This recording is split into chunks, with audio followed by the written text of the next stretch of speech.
अस्सलाम वालेकुम नाज़रीन, मैं हूं मोहम्मद हफ़ीज़ ख़ान टुडे विद हफ़ीज़ ख़ान के साथ। और आज हम आपको एक और वीडियो कॉलम की तरफ लिए चलते हैं। और ये जो कॉलम मेरी कॉलम्स का जो मजमूआ था सरकशी, उसमें से मैं आपके लिए पेश कर रहा हूं। और इसका मौजू है टीचर बेचारा क्या करे।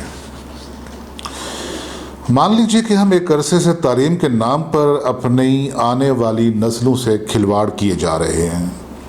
ये कहना तो अब सही ला हासिल हुआ कि हमारी तालीमी पॉलिसियाँ मुआशरती एतबार से चार तबकात को जन्म देती चली आ रही हैं, यानी हाकिम, रैयत, मुल्ला और जराइम पेशा अफराद के, जिनमें हमा किस्म के दहशत गर्द भी शामिल हो चुके हैं। इस मौजू पर तवातुर से इतनी तकरार होती रही है कि अपना जवाब तक खो बैठी है।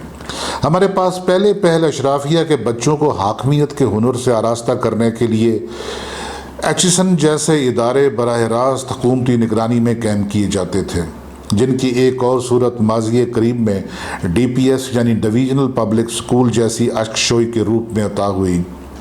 पिछली सदी की 70 की दहाई की कौमियाई जाने की पॉलिसी की रद्द अमल और इसी से मिलते जुलते बोझ के सबब ज़ियाउल हक की हुकूमत निजी शोबे पर इस कदर मेहरबान हुई कि जहाँ अशराफिया ने अपनी अपनी ज़रूरियात के मुताबिक एक से बढ़कर एक तालीमी एम्पायर खड़ी कर ली, वहाँ गैर मुल्की इदारे भी खुल कर इस मैदान में इस तरह खेले कि मनफ़ात के एतबार से बड़ी सनतें भी एहसास कम तरी का शिकार होकर रह गईं। उनकी देखा देखी सफ़ेद पोशों की आबादियों और गली महलों में भी मुस्तकबिल के सुहाने ख्वाब बेचने वालों ने 5-5 मरले के मकानों में खुम्बियों की मानंद इंग्लिश मीडियम स्कूल कैम कर लिए और अंग्रेज़ी के नाम पर लूट खसूट का वो बाज़ार गर्म किया कि इस बदकिस्मत मिडिल क्लासियों के बच्चे ना तो अंग्रेज़ी के रहे और ना ही उर्दू के। 40 बरस के इस दौरानिए में निजी स्कूलों की इस्तेमारियत ने अपने कारोबार को बढ़ावा देने और आला कारकर्दगी के सरकारी तालीमी इदारों के ताबूत में आखिरी कील ठोकने के लिए एक और खेल खेला, यानी मुख्तलिफ हुकूमतों की पॉलिसी साज ब्यूरोक्रेसी के गठजोड़ से सरकारी स्कूल और कॉलेजेस के इंफ्रास्ट्रक्चर्स और ह्यूमन रिसोर्स की वो दुर्गत बनाई कि खुदा की पनाह। इन इदारों की इमारतें बतदरीज खंडरात और असातिज़ा पटवारी बना दिए गए, यानी हर दर्द की दवा टीचर, सैलाब आए तो ड्यूटी के लिए टीचर, इलेक्शन की ड्यूटी करानी हो तो टीचर, मर्दम शुमारी और पोलियो की वैक्सीन पिलानी हो तो घर घर एक एक दरवाजे पर टीचर ख्वार हो, स्कूल्स में दाखिलों के लिए वालिदैन को मायल और कायल करना हो तो टीचर, डेंगू मच्छर के ख़िलाफ़ मुहिम जोई का आगाज़ करना हो तो टीचर की ड्यूटी अगले मोर्चों पर। हत्ता कि ड्यूटी के नाम पर असातिज़ा से उनकी रातें और अतवार भी उसी तरह छीन लिए गए कि जिस तरह ईद कुर्बान के दिनों में बल्दिया के अमला सफाई से और साल के 365 दिनों में पुलिस वालों से छीन ली जाती है। रही सही कसर अब दहशत गर्दी के ज़ुमरे में सिक्योरिटी के नाम पर पूरी कर दी गई कि स्कूल कॉलेज सील और प्रिंसिपल के ख़िलाफ़ फौजदारी मुकदमा। इस सारी कार्रवाई में टीचर कब पढ़ाए और कैसे पढ़ाए, इस बात की किसी को परवाह नहीं, लेकिन साल के खात्मे पर नतीजा अगर एक खुद साख्ता मयार के मुताबिक ना हो तो पीडा एक्ट लगाकर टीचर नौकरी से फारिग।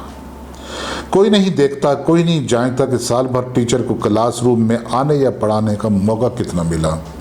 इस तमाम तर इंतज़ामी कजरवी पर मज़ीद तड़का वो मॉनिटरिंग का निज़ाम है कि जिसमें कम तालीम याफ्ता खुदाई फौजदार असातिज़ा, ख़ास तौर पर ख़वातीन असातिज़ा को महज हरासा करने के लिए मैदान अमल में छोड़ दिए गए हैं। कोई उनसे पूछे कि तहसील और फिर ज़िला के तालीमी अफसरान के होते हुए इस निज़ाम पे निज़ाम की क्या ज़रूरत थी। अगर महकमा तालीम के अफसरान नाअहल और निकम्मे हैं तो उन्हें निकाल बाहर कीजिए और बिठा दीजिए उनकी जगह मॉनिटर्स को। सरकारी स्कूल्स और कॉलेज के असातिज़ा को गैर निसाबी फजूलियात में उलझाकर उनसे तालीमी मेयार में बढ़ोतरी की उम्मीद रखना ख्वाजा सरा के घर बेटे की पैदाइश की उम्मीद से ज़्यादा की खुशफहमी नहीं कही जा सकती। टीचर नाम की ये मखलूक सिर्फ इस अजाब से ही नहीं गुजरती, बल्कि तुरफा तमाशा ये कि उनको कॉन्ट्रैक्ट पर मुलाजमतें देकर अपने मुस्तकबिल के बारे में एक ऐसी गैर यकीनी से دو چار رکھا گیا کہ جو جاں کنی کی انی سے زیادہ تکلیف دہ ہے۔ سوچنے کی بات یہ ہے کہ جس شخص کا اپنا مستقبل عالم برزخ میں معلق ہو، وہ طالب علموں کا مستقبل کیا خاک سنوارے گا۔ ابھی چند ماہ پہلے کی خبر تھی کہ پنجاب کے اسکول میں اساتذہ کی 22,000 اسامیاں خالی پڑی ہیں۔ یہی حال کالجز کا ہے کہ جہاں مستقل تعیناتیاں کرنے کی بجائے نہایت قلیل مشاہرے پر ہر 6 ماہ کے لیے مقامی سطح پر CTI بھرتی کر لیے جاتے ہیں تاکہ ہینگ لگے نہ پھٹکڑی اور رنگ بھی چوکھا آئے۔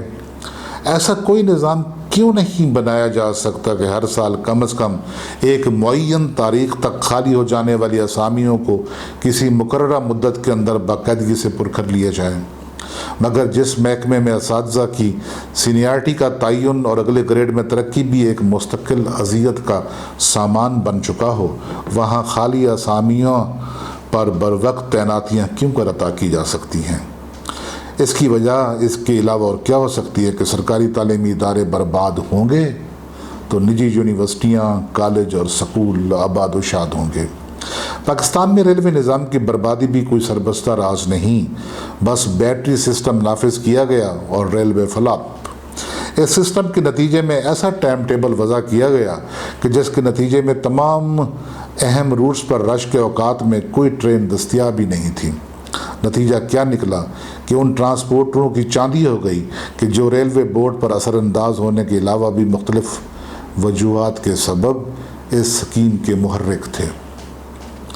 اس گھڑمس اور گڑدھال میں اگر محرومیاں کسی کا نصیب ہوئیں تو وہ 90% غیر اشرافیہ اور کمی کمین عوام ہے کہ جس کی آنے والی نسلوں کے لیے کلر کی چپڑاس گیری، جوتے، جیلیں اور پولیس مقابلے جیسے عہدے اور مواقع ہر وقت دستیاب رہتے ہیں۔ ان 90% بچوں میں لگ بھگ 50% تو سرکاری سکولوں کے متاثرین ہیں، جبکہ 40% وہ ہیں کہ جن کے والدین انہیں پالنے پوسنے کی ذمہ داری سے قاصر ہوتے ہوئے کسی ایسے مدرسے کی نظر کر دیتے ہیں کہ جہاں سے انہیں سیدھا ایسی دنیا میں پہنچا دیا جاتا ہے کہ جہاں ان کی زندگی کی سب سے بڑی اور عرفہ خواہش 72 حوروں سے تمتع کے سوا کچھ بھی نہیں رہ جاتی۔ عجب چلن ہے ہمارا کہ بچوں کی تعلیم کو طبقات کے بگاڑ میں بھی ہم ہی نے تقسیم کر رکھا ہے، اور جب اس بگاڑ سے کوئی ابتر خرابی جنم لیتی ہے تو قصوروار بھی انہیں ٹھہرایا جاتا ہے کہ جو اس نظام کا شکار ہی نہیں بلکہ اس کے ڈسے ہوئے ہیں۔ مجھے یاد ہے کہ جب میں گورنمنٹ صادق عباس ہائی سکول احمد پور شرقیہ میں پڑھا کرتا تھا تو اساتذہ اپنے ذاتی کردار اور معاشرتی تقریم کے سبب طالب علموں کے لیے رول ماڈل ہوا کرتے تھے۔ ان کا لباس، چال ڈھال، گفتگو اور اطوار پاکیزگی اور شائستگی کا نمونہ ہوا کرتے تھے۔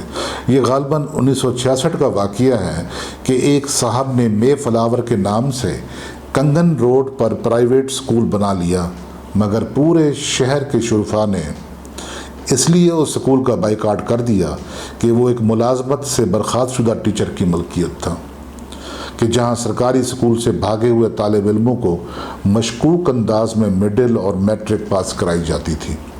اس سکول کے قریب سے گزرنا بھی اس قدر معیوب سمجھا جاتا تھا کہ جیسے کسی ناپاک جگہ سے گزر ہو گیا ہو۔ ٹیچر کا تقدس معاشرے میں اسی سبب تھا کہ سرکار انہیں صرف معلم سمجھتی تھی۔ سرکاری ہسپتالوں میں ملنے والا لال مکسچر نہیں کہ جو کھانسی سے لے کر پیٹ کے درد تک کی ہر بیماری کے لیے اکسیر سمجھا جاتا ہے۔ بات تو اتنی سی ہے کہ استاد کو استاد رہنے دیجئے، مچھر مار نہیں۔ یادش بخیر ایک محکمہ ہوا کرتا تھا انسداد ملیریا کے نام سے۔ پورے شہر میں اس کے ورکرز اپنی پیٹھ پر سپرے مشین لادے ایک ایک جوہر اور ایک ایک نالی پر گندے تیل کا سپرے اور DDT کا پاؤڈر چھڑکا کرتے تھے تاکہ مچھر لاروے کے مرحلے پر ہی اپنے انجام کو پہنچ جائیں۔ مگر خدا جانے اس محکمے کا کیا ہوا۔ اب تو اس کی بجائے تمام کے تمام محکمے، خاص طور پر ٹیچرز، اس کار خیر میں اس طرح جوت دیے گئے ہیں کہ جیسے وہ اسکولوں میں ویلی کھا رہے ہوں۔ لگتا ہے کہ حصول تعلیم تو اب صرف پہلے سے ڈاکہ زن اشرافیہ کے بنیادی حقوق تک ہی محدود رہے گی، کیونکہ سرکاری تعلیمی ادارے تو پہلے ہی تعلیم سے محروم ہو چکے ہیں۔ رہی صحیح کسر اب دہشت گردوں کے कमाओ खौफ और उनके बाद NGOs की ललचाई हुई आंखों और राल टिपकाती हवसनाकी ने पूरी कर दी। कराइन बताते हैं कि अगर कोई स्कूल या कॉलेज निजकारी की मौजूदा लहर से बच भी गया तो उसकी चौकीदारी की जिम्मेदारी भी असातिज़ा के फ़रज़ में शामिल हुआ करेगी। वैसे भी टीचर्स का क्या है, मौलमी ना रही तो ना सही, जब तक डेंगी, सैलाब, इलेक्शन और मरदमशुमारी वगैरह वगैरह के साथ बाकी है, तब तक नौकरी भी किसी न किसी सूरत बाकी है। तो नाज़रीन, ये था आज का वीडियो कॉलम टीचर बेचारा क्या करे। और यहाँ मैं याद दिला दूँ कि ये कॉलम शाये हुआ था 17 जनवरी 2016 को, और आप देख लीजिए कि 4 साल से ज़्यादा का अरसा हो गया, हालात जो कि तू हैं, कुछ भी नहीं बदला। इसके साथ ही मोहम्मद हफीज़ खान को आज के वीडियो कॉलम से इजाज़त दीजिए। बहुत शुक्रिया, आपने सुना। खुदा हाफिज़।